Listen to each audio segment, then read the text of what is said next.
So good morning, everybody, and welcome to the Ganmain District Sports Club here this morning for this great occasion. Member for Cootamundra, Steph Cook, Mayor David, General Manager Coolman Shire, Tony Donoghue, Councillor Cole McKinnon is here. So I'll go on with welcoming Sports Club Chairman Peter Corbett. Mel's away. Peter's here, supported by his father. Just mention that Kevin, all those years ago in the formation of when the sports club was first formed, Kevin was the initial chairman of the sports club, so you can see there's a commitment there from the Corbett family. Next generation, Peter stepped up to the job. I'd like to welcome the board of that makes up the sports club, from the sporting entities, the bowling club, the golf club, the Ganmain Matong football club, the anglers club, and the cricket club. So that covers our sporting world here in Ganmain today.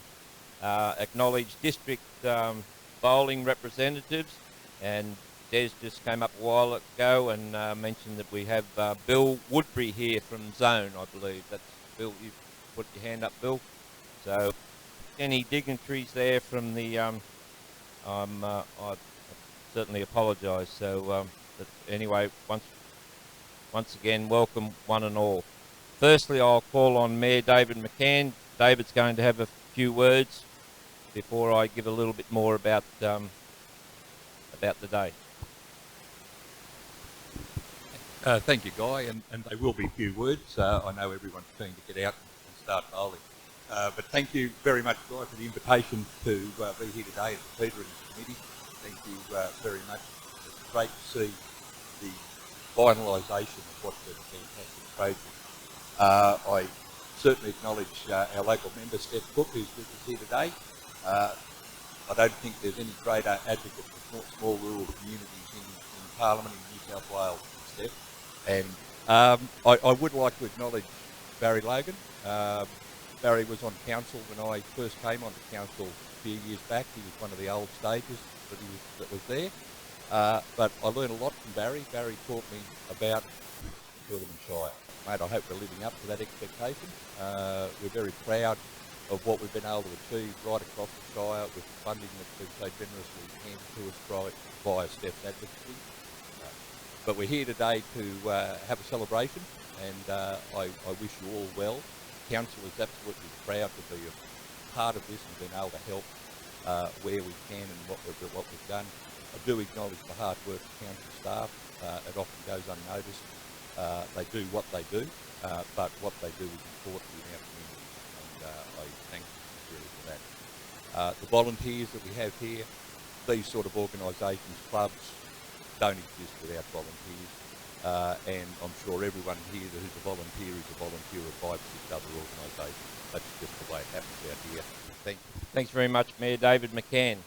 I'm honoured to be asked to preside over proceedings here today, this morning, for the grand opening of this state-of-the-art new bowling facility, made possible by the eventual success of the sports club obtaining much-needed funding under the Stronger Country Communities Fund Round 5.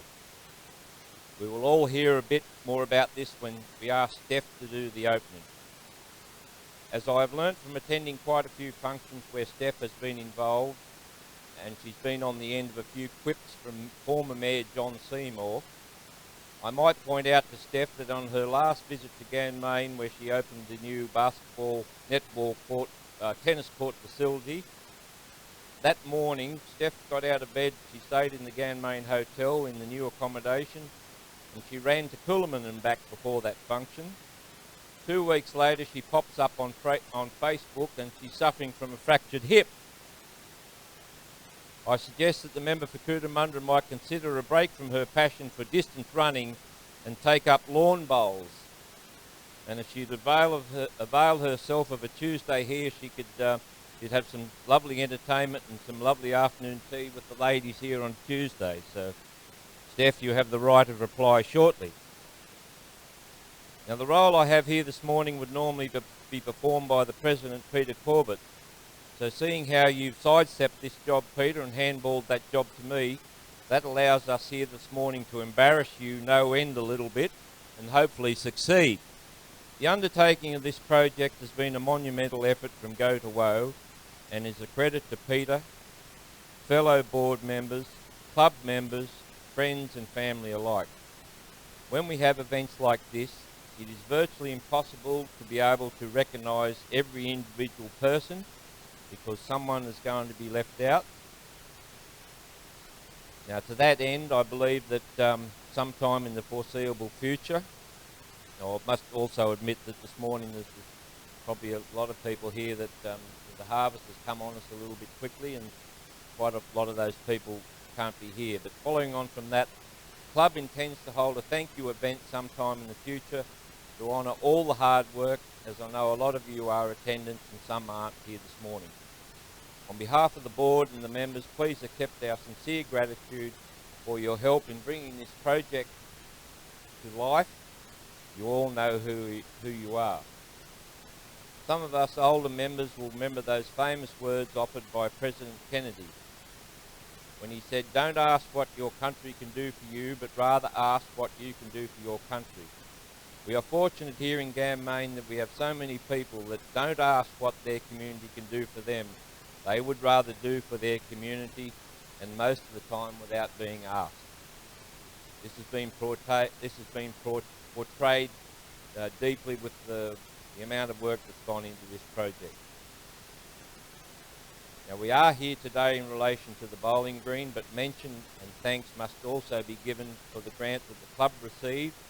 $18,900 went towards the refurbishment of the ladies' toilet facility. This grant was greatly received and has been delivered, I'm sure you'll all agree. The board would like to acknowledge the work of Nicole McKendry for the application and the successful outcome of that grant. Now, having said that, I am reluctant to name individuals. There seems to be a name that comes up regularly, and that person is Danny Underwood. I have it on good authority that as well as attending many working bees, that Danny would come along between these events and complete little projects that needed attention so that the next major job for the working bee could proceed. Congratulations, Dan, on your efforts, and thank you very much.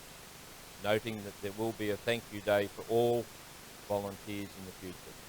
The scale of this project required hours of work, not just in physical sense, but also in the organisational role, that being communications, phone calls. Where would we be without mobile phones? Like, I wonder how we ever got anything done. Perhaps we got more done.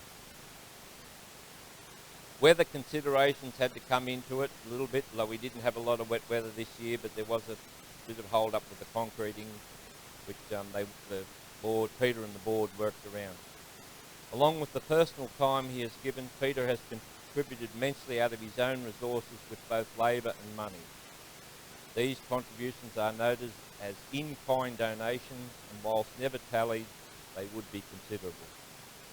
Peter, with his wide network of friends and connections that he has accrued during his life, both personally and in business, has been able to garner so much support for this project it is almost immeasurable. On behalf of all here present today, Peter, please accept our deepest and sincere gratitude for what you and your board have achieved. Now I'll give a short timeline of how we got here. Most of the locals know the journey. After prior funding applications were unsuccessful, the board were advised by Coolum Shire Council to try again for a new grant under Stronger Country Communities round 5, closing on 23rd of the 9th, 22.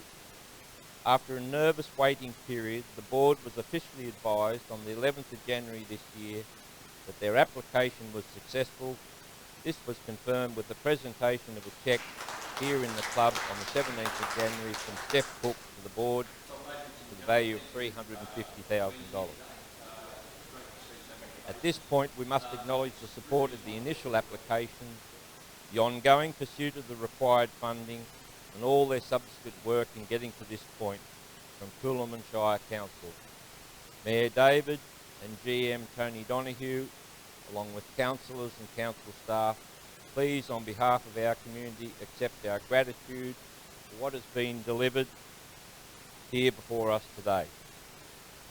Now, to state the obvious, it's a bowling green facility. But all here present and in multiple communities across the state, we know that it's more than that. Aside from being a terrific recreational facility, it's a place where people can come together, be together, play together, celebrate together, socialise together, commiserate together. We have learnt that all these wonderful little pastimes that have evolved since the inception of our communities have a lot to do with the mental health and well-being of community members. Yes, it's sad that economics have dictated that not everything can be how it was, and we acknowledge that in order to maintain our future somewhat, we will always be stronger together, and that together we can. Work commenced on Saturday 4th of February with a 4 to 6 week construction timetable. Now, there was initial setback as within a few days of the initial earthworks, an untimely thunderstorm filled the excavation with storm water. Not an ideal start, and a few moments of hands on hips and mopping of brows. I fielded a phone call from Barry Logan, and within an hour or two, and again with a lot of help from surrounding RFS personnel and equipment, 4 pumps were running and the site was pumped out by 9 p.m. that night. This was not a good start, as the contractors had flown to Melbourne from Adelaide and hired a car and driven up to Melbourne and inspect the site and start work on the project. Needless to say, they had hands on hips and mopping their brow too. They hadn't seen the like. Again, aided by a big volunteer effort, the initial layer of underlying matting was pressure washed and the silt removed, and aided by the summer heat, the site dried out quickly and work commenced. The next big job for the volunteers, co-opted by Peter and a number of local farmers, was the carting of the base from the quarry at Walla Ruby. 6 semi-tippers were ready to go, all good. What could go wrong? On the morning that they were to go to the quarry and load the product, Bob Hare rings up to say there is no product available at the quarry for that job today, Peter. More brow wiping, hands on hips, and what are we going to do? More phone calls. Phone call to the head office of the contractor in Sydney. Shortly afterwards, phone call back from the quarry management. Peter, we've reallocated product. Send your trucks. So it's not who you know, you just got to get on the phone and keep pushing, as we know. Between 720 and 780 tonnes of product was carted that day, a monumental effort. The green was completed on the 17th of March, with still left an enormous amount to be done by local contractors, many of whom are here today, volunteers, namely involved in the concreting, the lighting, the plumbing, the fencing and the shelter. Again, a big thank you to all the contractors involved in their particular fields, along with the volunteers and Peter's employees who have achieved this result. The green was tested by the ladies on Tuesday the 5th of September and given the thumbs up. The ladies' tournament was held on the 26th of September with 56 entries, culminating in a successful day and a good start. Well done, ladies, and we wish you many happy and successful bowling days in the future. Shortly, the men's bowling club will host the shaft cutter triples, which I'm sure hopefully you'll have record entries again this year. A lot of repeat people love to come to the shaft cutter triples. Not only terrific for the bowling club, it's very good for the town for accommodation and meals, and probably a lot of people that flow over into Coolman too, I would imagine. So everything has an effect. Ladies and gentlemen, all here this morning, put your hands together for Peter Corbett.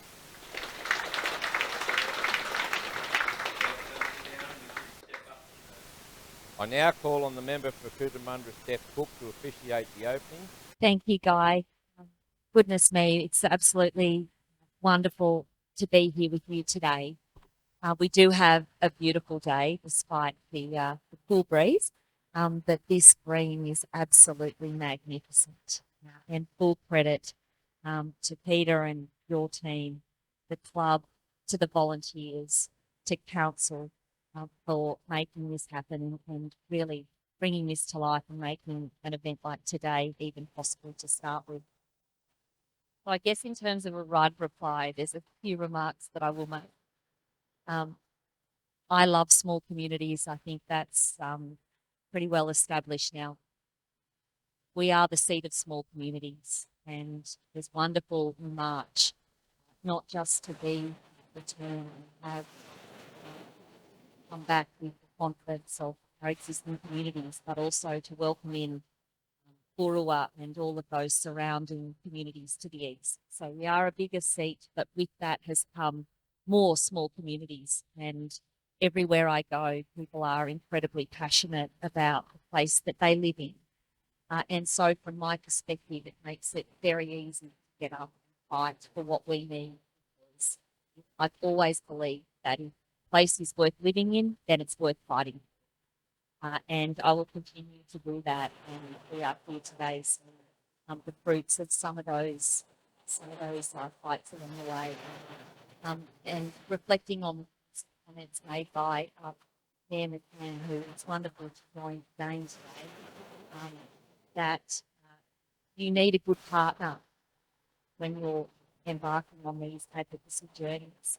You stand there knowing that you've got the full support of the community behind you, and Mayor McCann has been wonderful in that sense.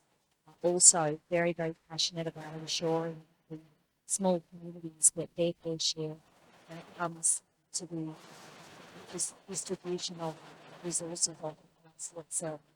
And to that end, I'd make this comment about the Stronger Communities Club has funded this project today. Over 5 rounds of that fund, the Coolum Shire has received a little over $4.5 million in stored 850 has come here together. And so on that basis, you get no better demonstration than the distribution of funds like that. And there's a little extra bits thrown in there around signage and other projects the council has embarked on to benefit not just Coolum, but all of the surrounding villages just like this. So I catch up obviously with Mayor McCann and Tony Donoghue on a regular basis. We're always talking about what's needed and what's next and how we go about fighting. And so that strong partnership over the last 6 years has really allowed us to do some great things right across this area. And we know that together we can set these small towns and these communities up for generations to come. And so it was just a couple of weeks ago, a little more than that, 10 weeks ago now, I think, when I was here and we opened the resurfacing of netball courts just down the road from here. And Guy is quite correct. That morning I'd stayed in the Ganmain Hotel the night before. Beautiful, beautiful stay. Check myself in for a week. No. But the one night was wonderful, and I did. I got up the next morning and I, in preparation for a marathon, I ran to Coolum and back again. And the longer the run went on, it was actually the peak of the training plan that I was on. So it was all going to be downhill from there in terms of the number of kilometres that I was running, but it was downhill in more ways than one, as it would turn out. So it was a beautiful, cool morning. I couldn't have asked for better conditions. But as I was running back from Coolum to Ganmain on the return, there's no doubt I started to feel some pain. I think you'd probably expect that as each kilometre went on. And at that time, I was actually being treated for bursitis in my right hip. So I was very conscious of what was going on there, and but obviously still very determined to close out this big run and also make it to the courts in time for the official opening. So, and as it went on, I'm thinking, oh gosh, this isn't going too badly under the circumstances. My right hip is feeling as bad as my left hip. And it never occurred to me that maybe that meant I had a problem on my left side.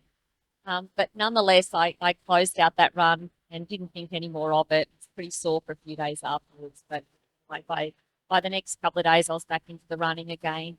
And it was actually the following Saturday where, again, I was heading out on a run. This one was only 20 k's, and I felt a sharp pain on my left side. And I thought to myself, oh, gee, I haven't felt anything quite like that before, but I'm sure it's just a quad strain, run through it. Yeah. So I did, and it got worse and worse. And as it turns out, that sharp pain was actually the effect of fracturing my pelvis on my left side, ultimately in 2 places, and a lot of muscle damage. And that's now 8 weeks ago. So I'm just off crutches. So if I look like I'm just pottering around a little bit today, that's the explanation. But there's no doubt it actually started with that terrible run from Ganmain to Coolman and back again. So to Guy's point, yes, I do need to look now for another sport because that type of long distance running is not for me. So perhaps the lawn bowls is the way forward. And we will find out today because I think Dave and I are up for a challenge, and I'm a highly competitive person. That isn't already obvious.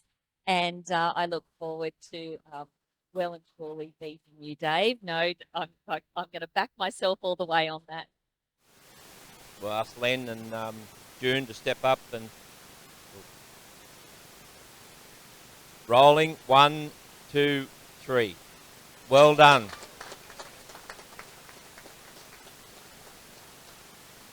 Thanks very much for being good sports, guys. Thank you very much. Well, ladies and gentlemen, that concludes our official part of our festivities here this morning. Enjoy a drink, and Steph's keen to have a roll. And enjoy the rest of your weekend.